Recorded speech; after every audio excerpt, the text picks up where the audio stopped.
أعوذ بالله من الشيطان الرجيم. Kata Nabi ingatkan kita, ibadah yang banyak ini bisa hilang. Apa penyebab dia hilang? Karena kita memiliki satu sifat namanya hasad.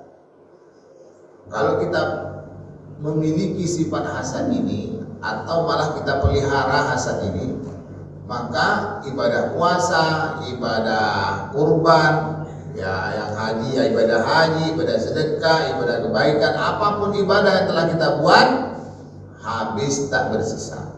Ini yang diingatkan oleh Nabi, iyyakum bil hasada. Jauhilah oleh kalian sifat hasad. Fa innal hasada, karena sesungguhnya hasad itu yakulul hasanat, memakan seluruh kebaikan yang kita lakukan. Kama yakulun narul hatab, sebagaimana api memakan kayu bakar. Ibu tengoklah ada tumpukan kayu yang disebut dengan api unggun, lalu dibakar. Begitu pagi tinggallah tumpukan abu. Datanglah angin, selesai tak bersisa. Ibadah kita yang banyak-banyak, yang keren-keren yang kita sebut tadi itu kalau ada hasad di diri kita dan kita jaga pula sifat hasad ini, itu akan menghilangkan seluruh. Tentu kita nggak mau. Nah, untuk itulah kaji kita subuh kali ini menjelang soto diantarkan, maka kita akan berbicara tentang hasad. Semoga Allah jaga kita dari sifat hasad ini, insyaallah. Apa hasad itu, Ustaz? Dalam kitab Ihya Ulumuddin atau kitab Ihya Ulumuddin karangan Imam Al-Ghazali, meninggal 505 Hijriah. Kata beliau, karahatun ni'mah ala mun'ami alaih. Hasad itu adalah kebencian kita atau ketidaknyamanan kita ketika orang memperoleh nikmat.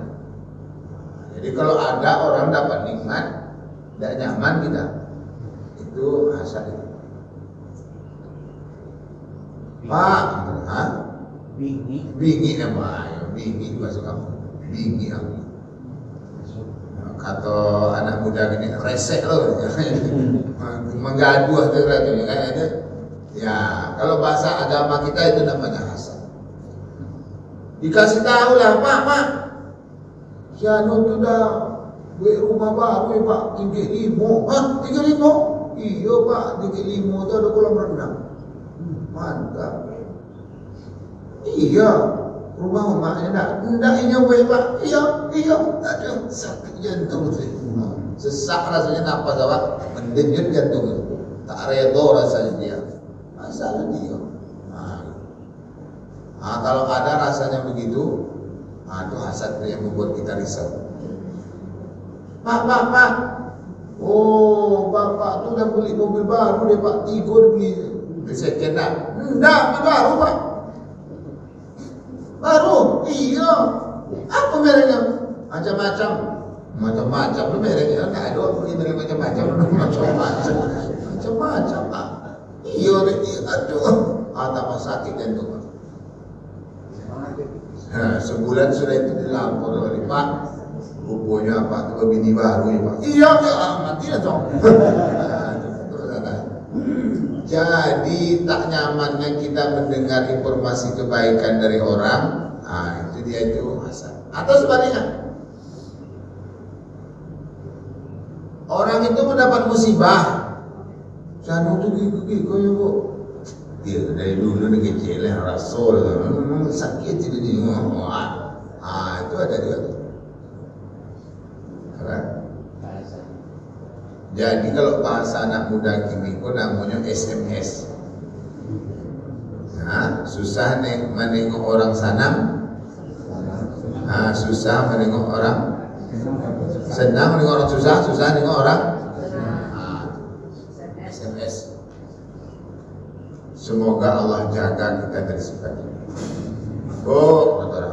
Itu Si anu itu kan kawan anak ibu yang paling tua, lah nikah ya mata apa bu? Iya lah nikah. Anak ibu udah nikah, alhamdulillah. Kau bisa bu? Itu kan tanyo, belum kadang provokatif kadang. Ikut lo masalahnya kadang. Ya dulu setan kawan kan, sengaja diprovokatif anak ibu kok alun begitu aja. Belet tuh belet, tahu deh. Malah begitu ibu, inilah sakit hatinya ibu provokasi. Belet tuh tahu deh. Anak saya dulu udah jadi pegawai negeri nampakku. Itu kan sama dengan anak ibu tuh. Menyogok.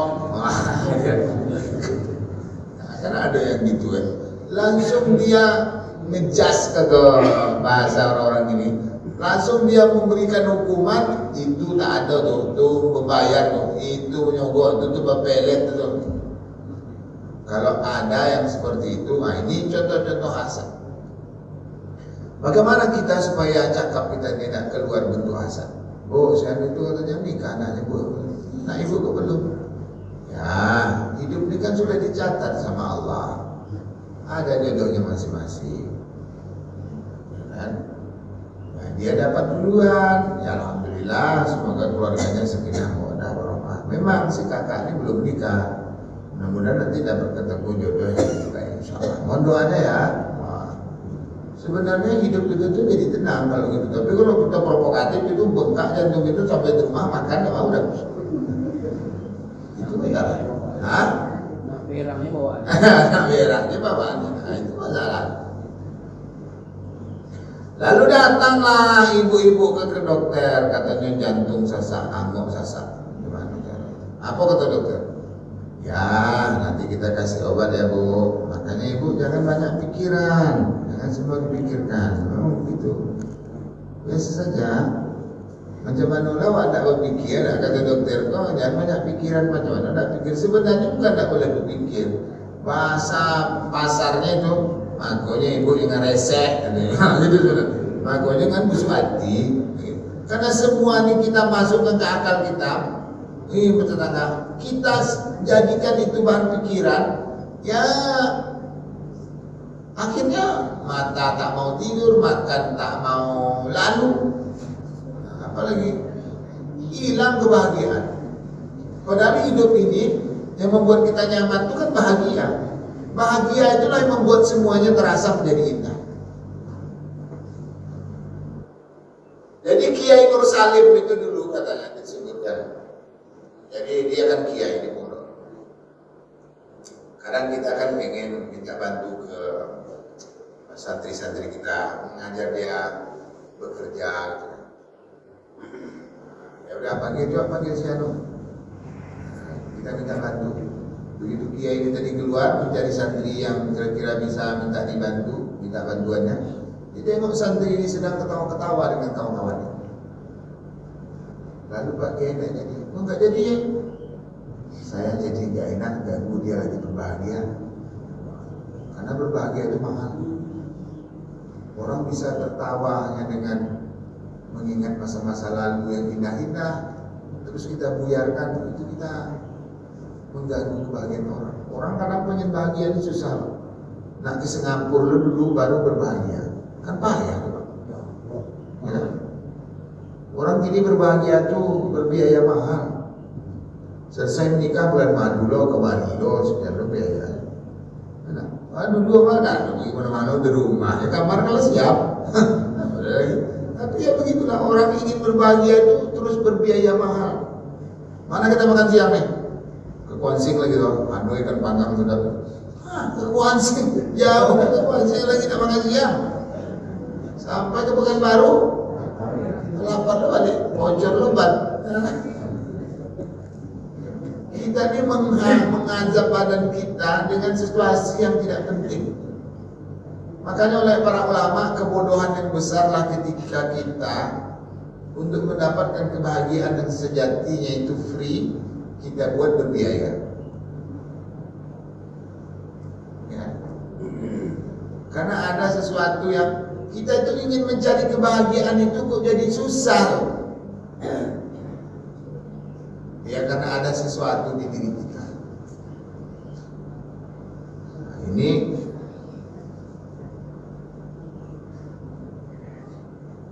kerjaan orang-orang yang tentunya apa namanya itu ya, yang jauh dari nilai-nilai ajaran agama kita ini yang sangat simpel dan sederhana. Nah, ibu bapak hamba Allah yang berbahagia, karena itulah Rasul mengingatkan kita agar kita tidak terjebak dalam hasad. Itu yang kita sebut tadi, kata Imam Al-Ghazali, hasadnya baru suara. Wahabbu zawarobiha. Maka orang hasad itu akan komplit kehasadannya ketika dia berencana untuk menanggalkan nikmat yang telah diterima oleh orang. Misalnya si fulan itu dapat jabatan tertentu. Kok bisa dia jadi pejabat, Pak? Nyogok dia 2 tahun ya. Lalu dia berupaya lah, difitnahnya orang, diceritakan sana kemari, lalu viral lah di medsos segala macam. Ujung-ujungnya memang jatuh orang itu. Rasul itu, emang pokoknya sesama dan dapet lah gitu. Nah itu, nah ini sempurna nih hasilnya. Nah Bapak Ibu hamba Allah berbahagia, karena itu memang berbahaya hasad. Lalu bagaimana hasad ini? Apakah hanya perlu perbaikan akhlak saja atau seperti apa? Imam Al-Ghazali menyebutkan masalah hasad ini bukan masalah akhlak, tetapi masalah akidah. Kita dulu merasakan bahwa hasad ini ya tentang perilaku yang tak baik ya. Rupanya ini, nampaknya perilaku yang jelek ini sebenarnya bermula dari rusaknya akidah kita. Kenapa kok rusak akidah? Karena orang mendapat nikmat itu sebenarnya itu bukan karena hebatnya dia, tetapi Allah yang bagi. Ketika kita resein kerja Allah ini, makanya di situ masalah. Ibu-ibu menjadi cantik, tinggi ibu 170. Orang Indonesia ada tinggi dengan 170. Pinggang ibu ramping, hidung ibu mancung. Apa namanya? Alis mata bak semut beriring. Sementara awak seperti PNS bubar barisan paseran. Boleh? Pipi pau di layang, macam mana lah pau di layang? Oh, kurang tahu. Bibir bak delima merkah merah ya.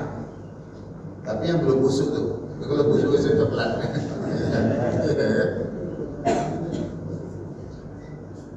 Itu ibu yang cantik ini, itu pernah tak dia request agar dapat tinggi 170? Pernah tak?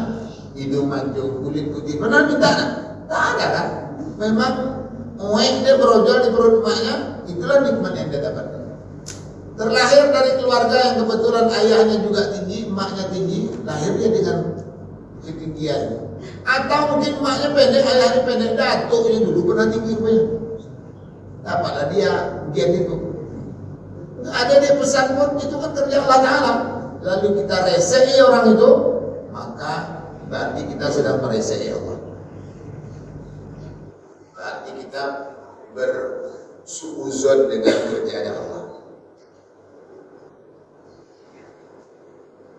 Nah ini dimensinya, ini akidah kata Allah. Jadi kita sedang berhadapan dengan Allah. Untuk itulah kata Allah, likai la ta'saw ala ma fatakum wa la tafrahu bima atakum wallahu la yuhibbu kulla mukhtalin fakhur. Kalian kalau tidak mendapatkan sesuatu yang kalian inginkan, ya udah tidak usah bersedih. Karena itu ketetapan yang telah Allah tetapkan, dan Allah kalau sudah menetapkan sesuatu pasti tak ada salah. Terus wala tafrahu bima atakum, kalian juga tidak usah jumawa berbahagia lalu melecehkan orang ketika kalian mendapatkan suatu nikmat, karena itu memang ketetapan Allah pula. Wallahu la yuhibbu kulla mukhtalin fakhur. Allah itu tidak suka kepada orang yang menyombongkan diri lalu berbangga-bangga. dapat nikmat sombong. Apa yang harus kita sombongkan? Semuanya itu pasti atas izin Allah SWT. Ini bapak-bapak yang jadi pejabat atau pernah jadi pejabat, ibu-ibu yang memiliki duit banyak, kebun banyak, itu sebenarnya kita sendiri juga gak paham kok bisa tiba-tiba kebun kita banyak. Gak ngerti kita kadang. Memang sih kita usahakan, tetapi kan banyak juga orang yang berusaha yang sama dengan kita, tetapi hasilnya tidak sama. Ada kawan saya dari Medan, dia dulu pegawai bank swasta. Jadi katanya ini tak betul kerja di bank ini. Kita jadi jongos orang, kerja dari pagi sampai malam, karena duitnya cuma dapat segini. Kapan kita punya duit begini? Itu kan kerja itu dari pagi sampai sore, dari lembur sampai malam. Duit yang terima berapa? Akhirnya aku resign. Dapat uang tolak. Pindah ke Riau, beli kebun. Dari mula beli kebun tadi itulah, akhirnya sekarang kebun itu bak gurita, berkembang kemana-mana. Tetapi dia sebenarnya tidak sendiri melakukan, ada juga kawannya. Kawannya ini susah, nggak jadi kebun tadi dan dia jadi. Sebenarnya sama aja. Dari satu perusahaan yang beda, bersepakat berdua, nah, hijrah ke Riau ini, resign di satu tempat, dapat duit yang sama, beli kebun di tempat yang sama. Yang satu menggurita, yang satu bangkerakap kebun di batu. Kok bisa tak sama? Ya memang Allah suka-suka mau memudahkan siapa, membagi rezeki ke siapa. Nah ini satu contoh. Ketika dia bercerita itu ya saya membatin saja. Memang Allah berkuasa untuk menentukan apa yang dia kehendaki. Kita boleh berteori, tetapi tentang hasil itu urusan Allah. Sebab itu fa'idah azam tawakkal ala Allah. Kalau kalian telah mengikhtiarkan sesuatu secara maksimal, maka hasil itu serahkan kepada Allah. Nah, ini tentang akidah untuk kita memahami hasad. Jadi yang diperbaiki itu bukan akhlak, yang diperbaiki itu adalah akidah kita, mindset kita kepada Allah itu gimana. Jadi di situ yang harus kita perbaiki. Cara pikir atau bagaimana kita menengok Allah itu gimana. Terus yang ketiga, agar kita terhindar dari hasadnya, apa yang harus kita lakukan? Yang harus kita lakukan adalah berlindung kepada Allah, agar Allah jaga kita. Memang apapun di dunia ini, semuanya tidak ada yang dalam kuasa kita. Semuanya mesti dalam penjagaan Allah SWT. Sebab itu tadi ayat yang kita baca itu kan surah Al-Falaq ayat 1 sampai 5. Qul a'udzu birabbil falaq. Qul, katakanlah, a'udzu, aku berlindung, rabbika bil falaq, kepada Tuhan pemelihara subuh. Jadi kok Allah nyuruh kita berlindung kepada Allah sang pemelihara subuh? Karena oleh para ulama tafsir, subuh ini kan waktu yang sepi, sunyi. Kalau ibu tadi tidak bangun dari awal, sepi kan, orang-orang belum pada keluar. Akhirnya potensi kejahatan itu datang di waktu yang sepi-sepi.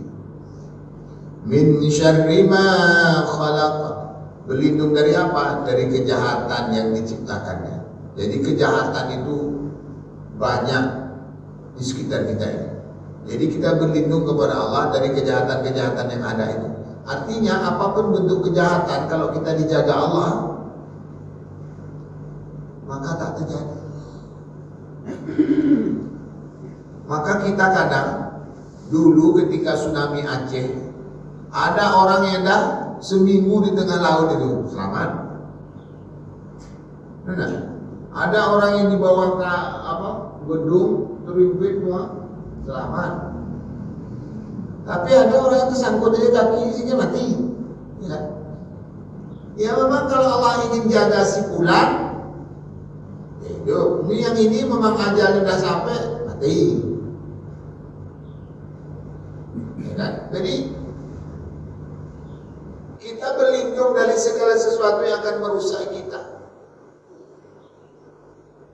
Jadi penjagaan Allah ini penting. Sebab itulah tadi ibu-ibu keluar dari rumah, apa doa yang baca? Bismillahirrahmanirrahim. Tawakkaltu 'ala Allahi la haula wa la quwwata illa billah. Bismillah, dengan nama Engkau ya Allah. Tawakkaltu, aku bertawakal kepada Engkau. Bertawakal itu menyerahkan diri kepada Engkau. Aku ini keluar dari rumah ini, Allah tak tahu aku ini apa selamat atau tidak, bisa menjalankan kaki atau tidak, atau tersepak ke batu, terpijak ke tai jawi itu macam mana tahu kita kan? Semuanya pasti dalam genggaman Allah SWT. Kehati-hatian memang menjadi ikhtiar kita.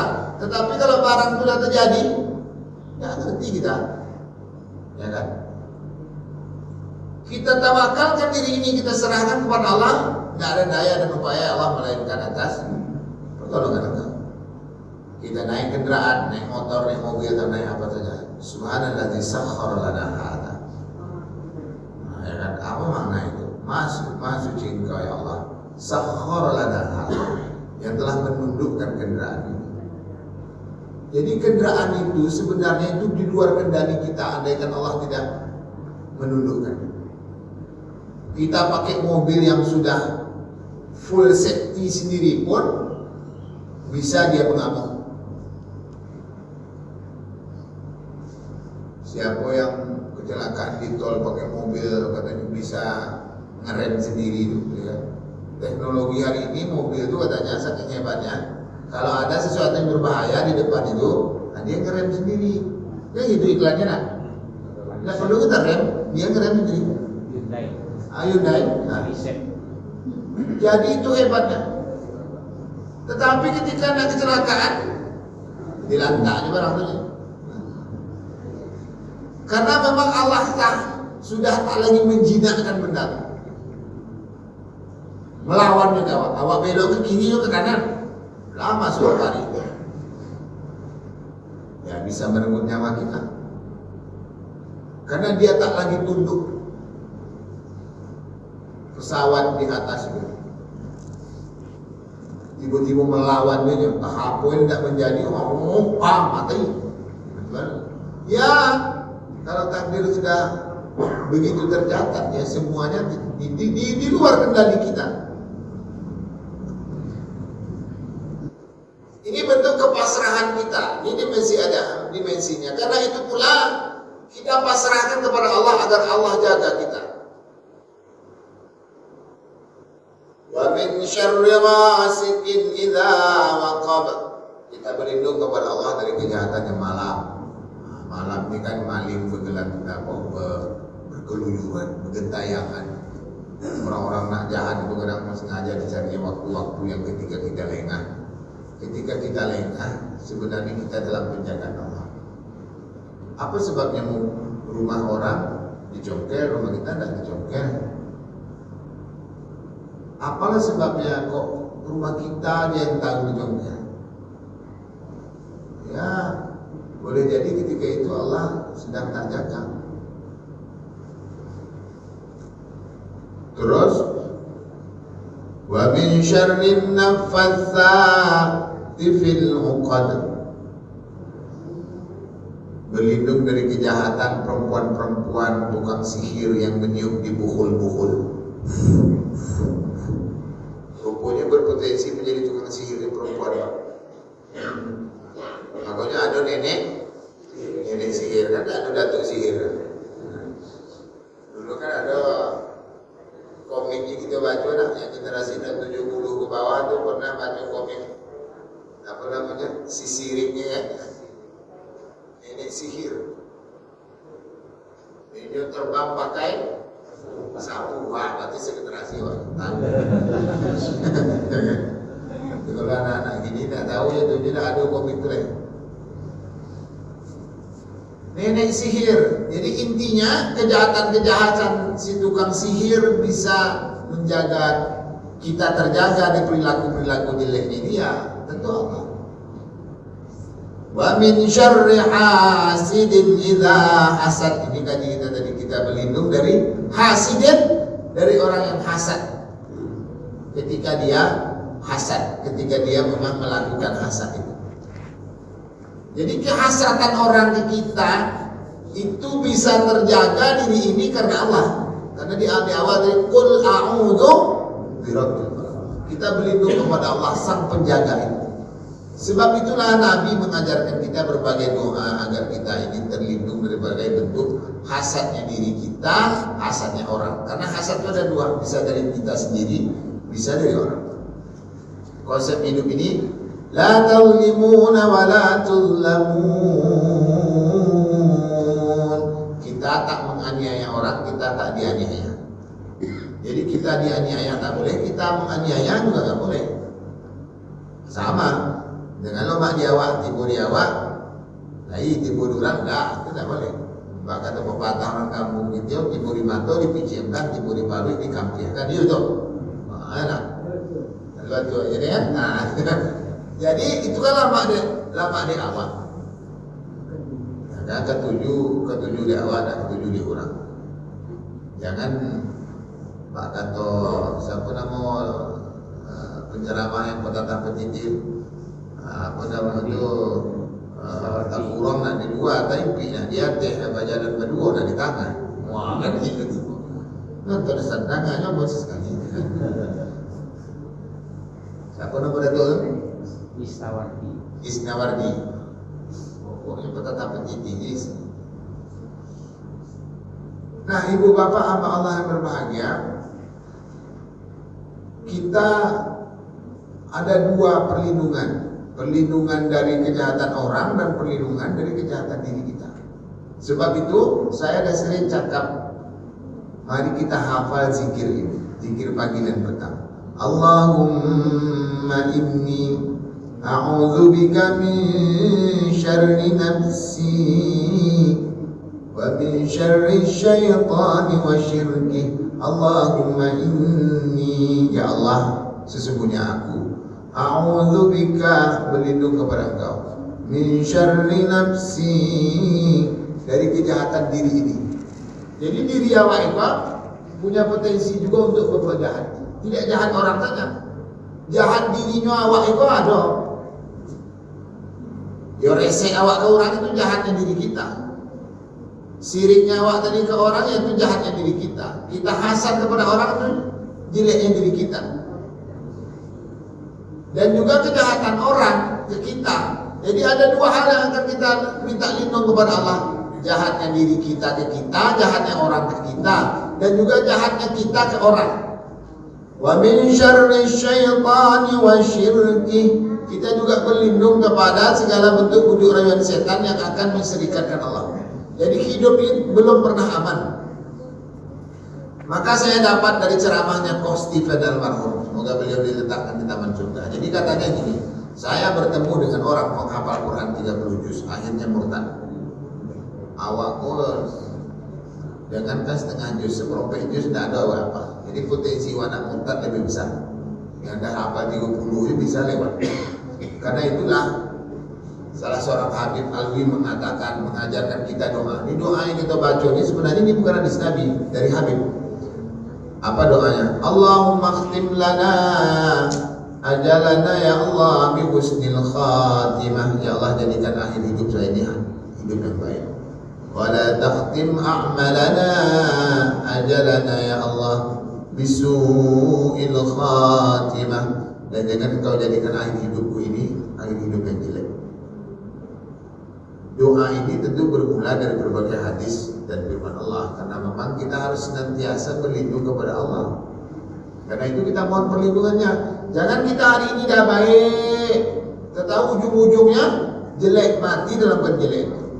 Dan kita juga jangan resek ke orang yang hari ini mungkin belum baik.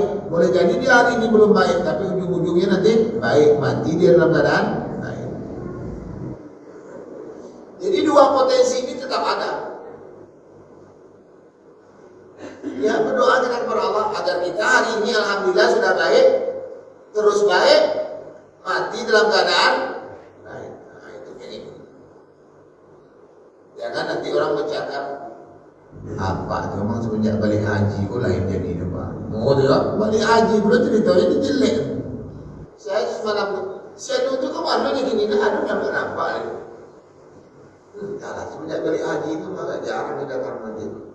Entah dia berhitung agaknya sholat ke Masjidil Haram Mekah tuh 100.000 kan dah. Di Madinah 10.000.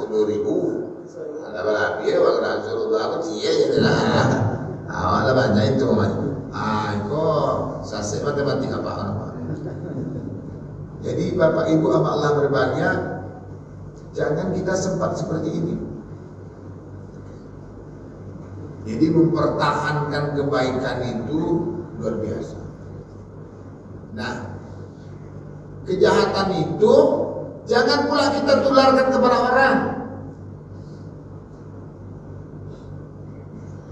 Wa an aqtarifa ala nafsi su'a au najurrahu ila muslim. Ini zikirnya ini Ustaz kami tak tahu mana dapat doa ni. Ada buku 5.000 ketep itu doa zikir pagi petang. Kalau susah belinya tanya aja datang Google tuh mana doa zikir pagi petang tuh keluar kasihin kan. Google kan satu cuma minta dibagi, kecuali ibu-ibu minta duit memang cakap nanti aku juga kurang nah, tapi kalau minta itu bagi zikir pagi petang ketika keluar nasi. Nah, apa tadi maknanya? Agar kita terlindung dari kejahatan kita, terlindung dari kejahatan orang, dan terlindung dari kita mengajak orang berbuat jahat. Itu kadang memanglah tak boleh jahit, tetapi kurang itu aja. Ini yang dilakukan oleh Imam Ahmad bin Hanbal. Imam Ahmad bin Hanbal itu satu ketika Khalifah Harun ar-Rasyid ketika itu memerintahkan bahwa Al-Quran ini makhluk. Ini perdebatan akidah. Siapa yang berani bercakap bahwasanya Quran ini bukan makhluk, dibunuh. Imam Ahmad berpendapat Quran ini bukan makhluk. Apa Quran makhluk? Quran itu kan cakap Tuhan. Tapi siapa yang tak mau ikut dibunuh. Kata penasihat Imam Ahmad ini, ibu ada Orang Jawa. Jawa. Jadi cakap aja lah Quran itu makhluk. Yang penting jangan azab pada nama. Anak hati wadah gitu. Mulia wajah menyelamatkan awak. Kata Tuhan kan wala tulqu bi aydikum ila tahluka. Allah juga mengatakan jangan kalian mencampakkan diri kalian kepada sesuatu yang menghinakan. Kalau rasanya membahaya, ya bisa cakap lagi. Iyo je lah, salah tu dah.